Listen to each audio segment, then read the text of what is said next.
Olá pessoal, eu sou a professora Lorena Ponce de Leon. Nós vamos, nesse nosso segundo encontro, discutir acerca dos termos utilizados na teoria da redação.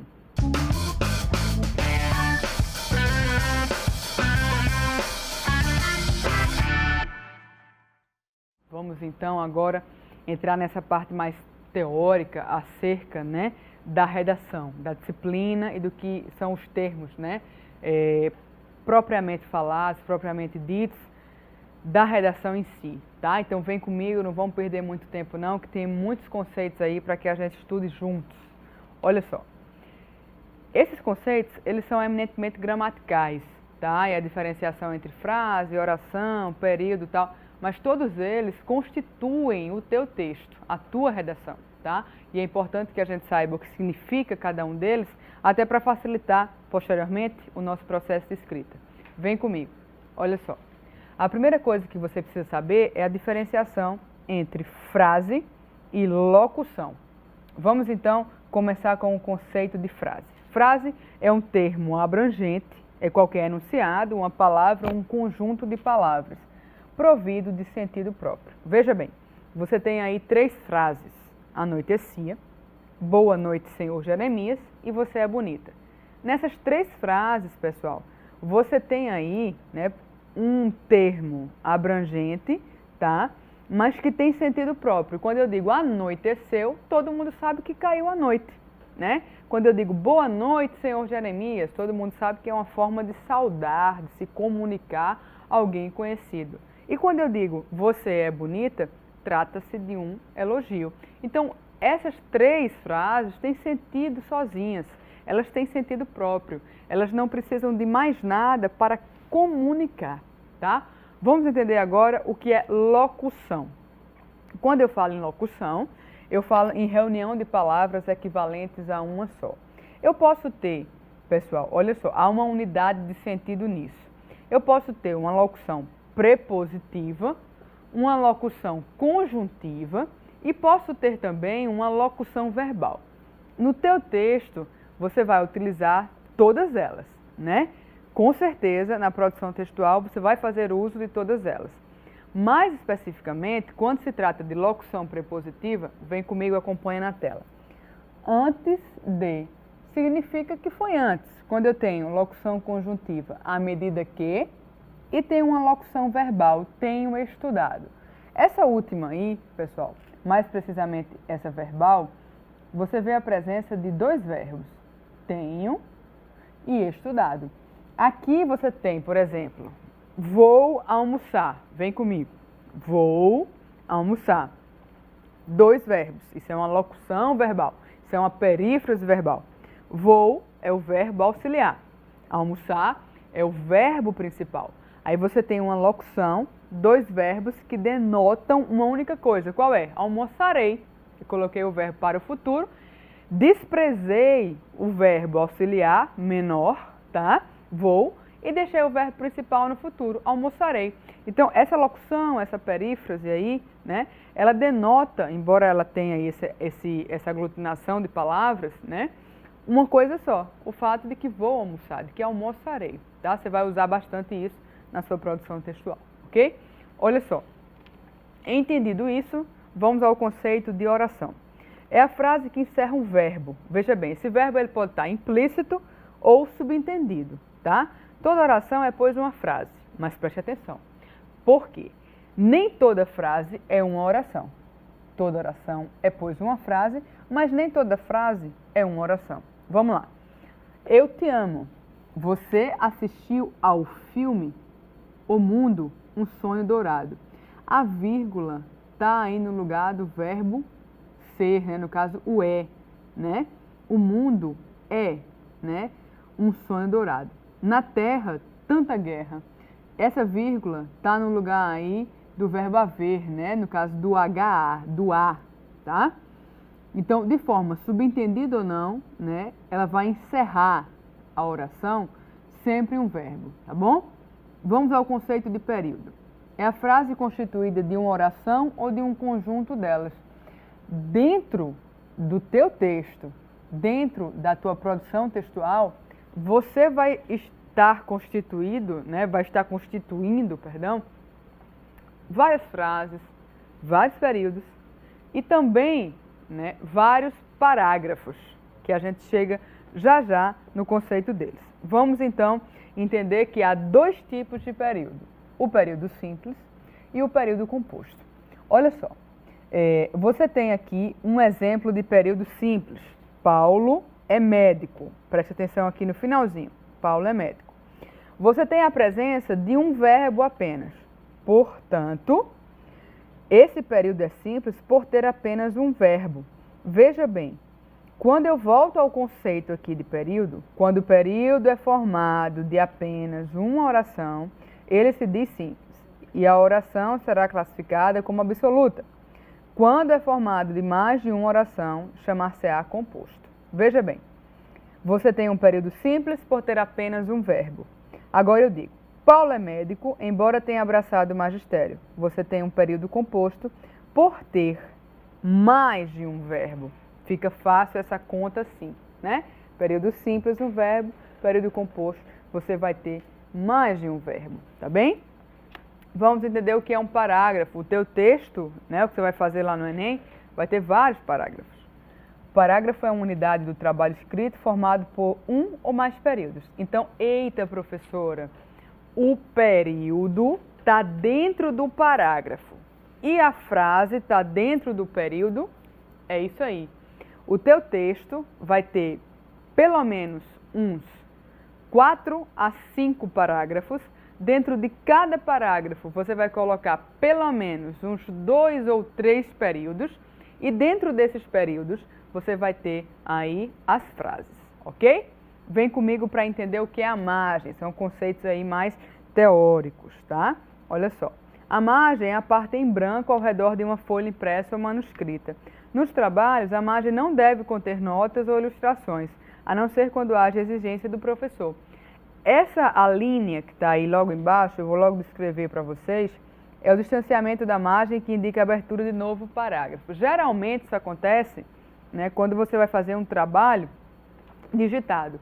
No trabalho escrito também acontece, mas bem menos, né? Hoje em dia, com os avanços tecnológicos, digitais, você tem o uso de trabalhos acadêmicos, né, que são solicitados, mais digitados, né? Então, assim, a margem, pessoal, fica aqui bem claro e importante que ela existe, aquele quadradinho lá que comporta o teu texto, ele existe porque a maioria dos exames, né, todos eles, para ser mais correta e franca, eles quando chegam, né, você produz o teu texto e o texto vai ao corretor, só chega para eles aquela margem ali. Por isso que o teu texto tem que estar dentro daquela margem. Você que costuma atravessar aquela margem, escrever além daquela margem, você vai perceber, né, que isso não é correto e é inapropriado, simplesmente pelo fato de que quando aquilo ali vai para o processo de correção, o corretor não pode, seja de qualquer exame que for, ele não pode ter acesso a nenhum dado, nem seu nome, nem seu número de inscrição e nem a nada que esteja no entorno daquela margem. Por isso a importância de escrever dentro daquela caixa de texto, dentro daquela margem. Por isso a importância de respeitar a margem, tá? Olha só, vamos ver aqui título.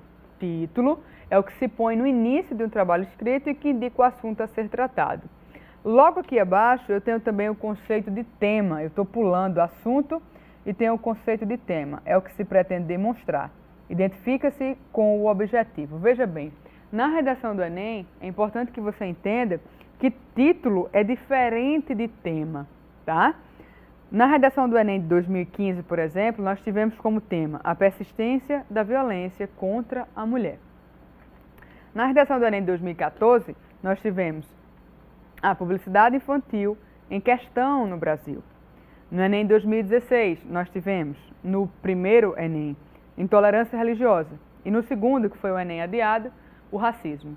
Todos esses exemplos que eu dei, pessoal, eles são temas. O teu título é diferente do tema. Eu jamais poderia, na minha produção textual, colocar como tema, né, como título, perdão, o tema, intolerância religiosa.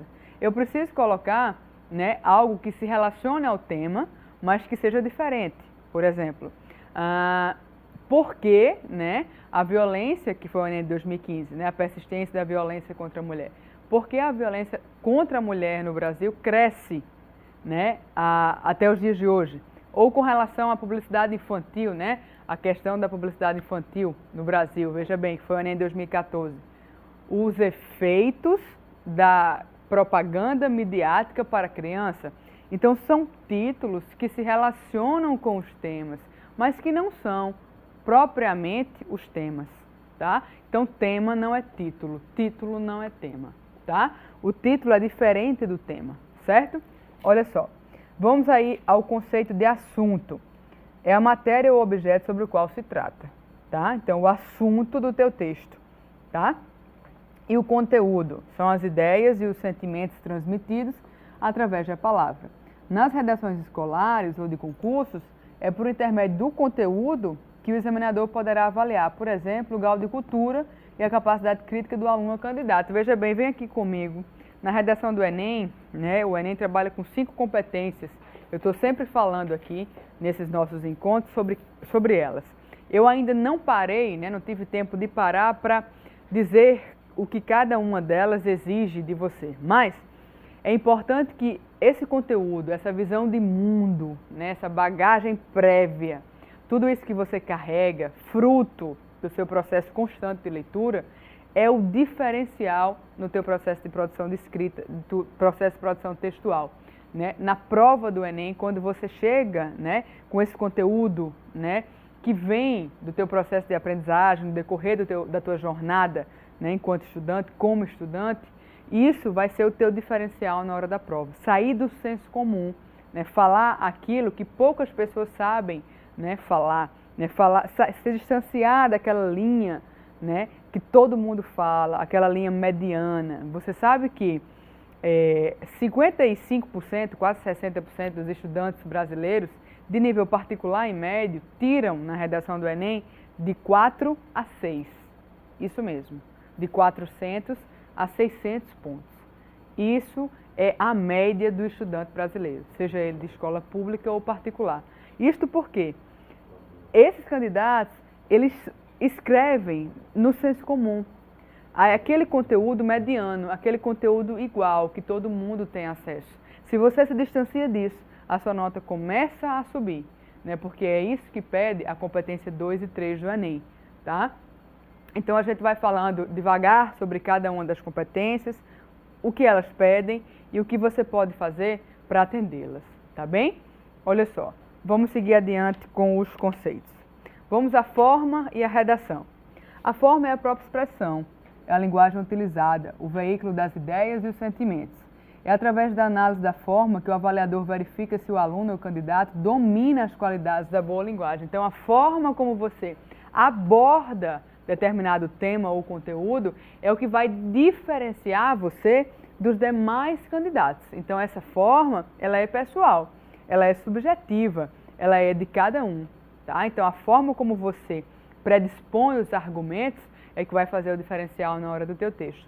E a redação, pessoal, veja bem aqui, é qualquer tipo de trabalho escrito, é o próprio ato de redigir. Tá? É importante você perceber que a redação do Enem, né, antes que você preste atenção aí na sua tela, trabalha com a tipologia dissertativa argumentativa. Tá? Então, é importante que você entenda que o Enem não trabalha com gênero textual. O Enem trabalha com tipo textual. E o tipo que o Enem pede é o dissertativo argumentativo, que é a defesa de um ponto de vista. E já já eu falo sobre isso. Vamos ver aqui, então, acompanhe na sua tela, os três tipos textuais. Olha só, a descrição é uma espécie de retrato ou pintura de um objeto, tá?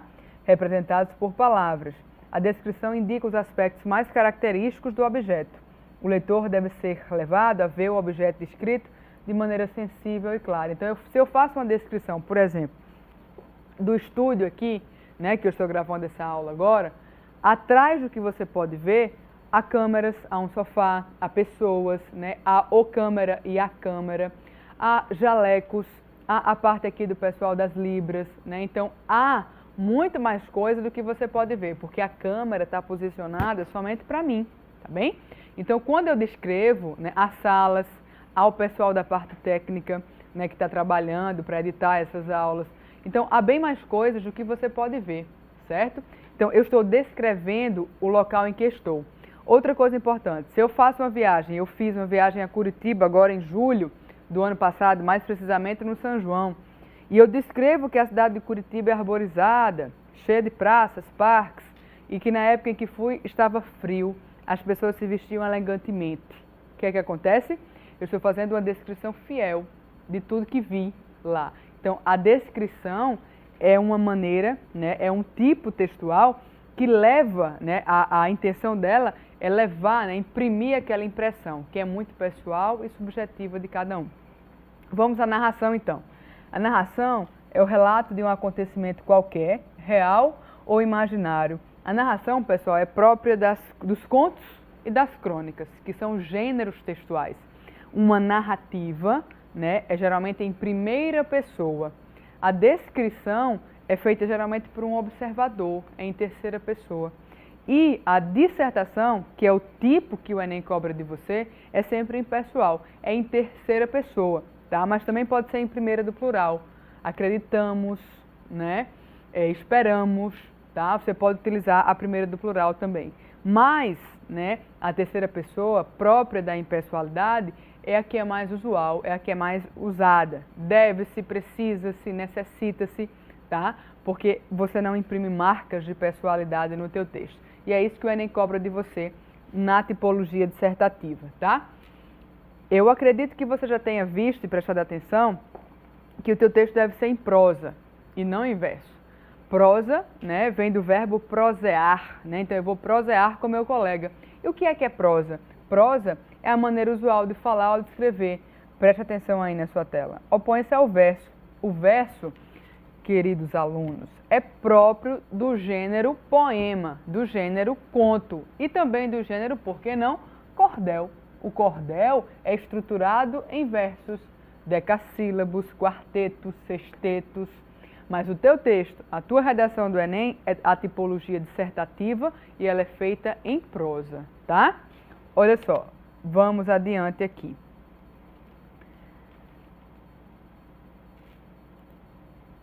Vamos entender agora o conceito de verso, de poema, de poesia e o que é estilo. Olha só, o verso é cada uma das linhas constitutivas de um poema, eu já falei para você. Há diferenciação entre poema e poesia, tá, pessoal? Que são dois gêneros textuais. O poema maior, tá? E é uma obra em versos, igualmente a poesia, tá? Mas a poesia é uma composição poética de pequena extensão. E o estilo é o modo característico de cada um exprimir suas ideias e sentimentos através das palavras. Então, o seu estilo é próprio, é pessoal, tá? Faz parte da sua subjetividade, ok? Eu tenho aqui algumas dicas para você. Olha só, primeira coisa, ler muito. Segunda coisa, praticar exercícios, tá? Terceira coisa, aplicar seus conhecimentos da língua ao organizar as frases. Presta bem atenção a isso. E quarta e última, compreender que escrever bem não é escrever muito, pessoal, mas é redigir com técnica, com estilo e com alma, né? Aqui eu trago também algumas orientações acerca da redação do Enem, tá? Primeira coisa, o teu texto deve ter pelo menos, lá, segundo as regras do Enem, mais de 7 linhas, isto é, a partir de 8. Até então eu não sei, né? Não soube, né, de nenhum Einstein. Depois de Einstein, não lembro de nenhum outro. Então, é muito difícil que você consiga, né, em 8 linhas, para dispor uma introdução, um desenvolvimento e uma conclusão que atenda às 5 competências do Enem. Portanto, faça 20 linhas do seu texto, tá? O rascunho, pessoal, ele poderá ser feito na última folha do caderno de provas. Basta ler que você vai entender. A redação, pessoal, que fugir ao tema ou que não atender ao tipo dissertativo argumentativo receberá a nota 0. Isto porque, né, alguns candidatos em anos anteriores colocavam hinos, receitas de bolo, né, que não são próprias da tipologia dissertativa argumentativa, tá bem? A redação que apresentar cópia dos textos terá, né, essas linhas descontadas. Portanto, os textos são motivadores, para motivá-los, e não é um processo de cópia. Porque se assim o fosse, o Enem pediria, faça a cópia dos textos motivadores. E você não vai fazer isso. Você vai, a partir do seu conhecimento, formular um texto, tá bem? Olha só. E, para terminar, nós vamos aí responder 2 questõezinhas básicas acerca do conteúdo que vimos. A primeira diz: Quantas orações há no seguinte período? Não peça perdão, a culpa não é sua. Estamos no mesmo barco e ele ainda flutua. Primeira coisa, vamos contar aí a quantidade de verbos que há, né? Aí, a partir da contagem da quantidade de verbos, a gente vai poder responder aí, certo? Quantas, né, orações há nesse período aí. Não peça perdão, a culpa é sua, não é sua, estamos no mesmo barco e ele ainda flutua. Você vê o verbo pedir, você vê o verbo ser aí, né, seu verbo de ligação é, né? Você vê o verbo estar e vê também o verbo flutuar. Letra E, 4 orações. Fica fácil, né? Essa conta fecha. Segunda questão. Você vai perceber aí uma imagem, né, dizendo 123 calorias de energia positiva. E a imagem, né, a questão pergunta, quantas orações existem? Você conta quantos verbos há nessa imagem? Você não consegue contar, né? Por quê? Porque não há verbos. Se não há verbos, não há orações. Então, a resposta correta é a letra A. Eu espero que vocês tenham compreendido, tá? Estudem, produzam, leiam e até o nosso próximo encontro.